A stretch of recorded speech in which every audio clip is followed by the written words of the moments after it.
Hello everyone, ভিদঙ্গ.com ওয়েবসাইটে তোমাদের স্বাগত। আমি অক্ষয় পাল, তোমাদের গণিত শিক্ষক। দেখো, এখানে বলা আছে ব্যক্তি কিছু পরিমাণ অর্থ বার্ষিক 10% চক্রবৃদ্ধি হার সুদে 3 বছরের জন্য একটি ব্যাংকে জমা রাখেন। তো মেয়াদ শেষে তিনি 12,777.60 টাকা পেলেন। তবে তিনি ব্যাংকে কত টাকা জমা রেখেছিলেন সেটা আমাদের বের করতে হবে। ওকে, তো ধরি ব্যাংকে জমা টাকার পরিমাণ এক্স। ধরি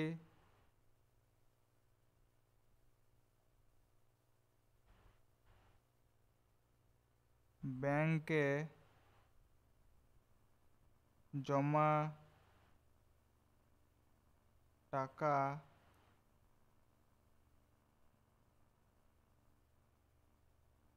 টাকার পরিমাণ ইকুয়ালস টু এক্স টাকা।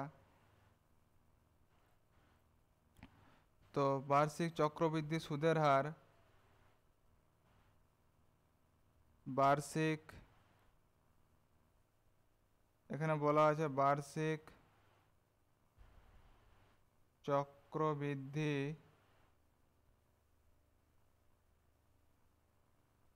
সুদের হার ইকুয়ালস টু 10% আর সময় ইকুয়ালস টু 3 বছর। সময়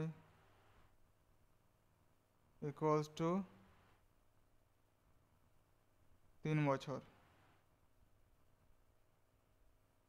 অতএব 3 বছরের সমূল চক্রবৃদ্ধি, অতএব 3 বছরে সমূল চক্রবৃদ্ধি সমূল চক্রবৃদ্ধি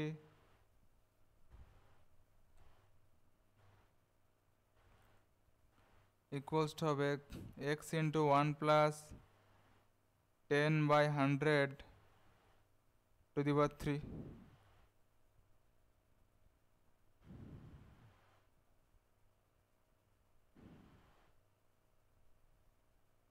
equals to x into 110/100^3 equals to x into 11/10^3। তো এখন প্রশ্নানুসারে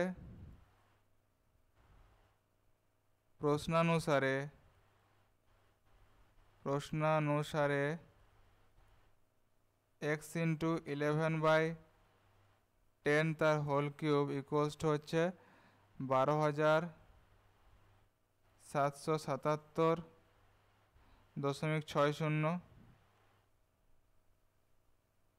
বা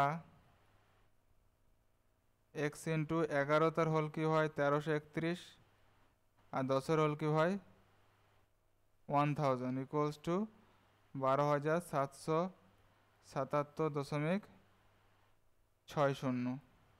ওকে, বা x ইকুয়ালস টু বা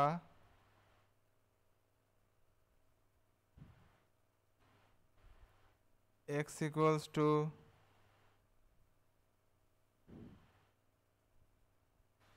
12,777.60 ইন্টু 1000 ডিভাইডেড বাই 1331। তো এখন দেখো 12,777.60 ডিভাইডেড বাই 1331, এইটা ইকুয়ালস টু হয় 9.6, equals to 9.6 into 1000 equals to 9,600। Okay,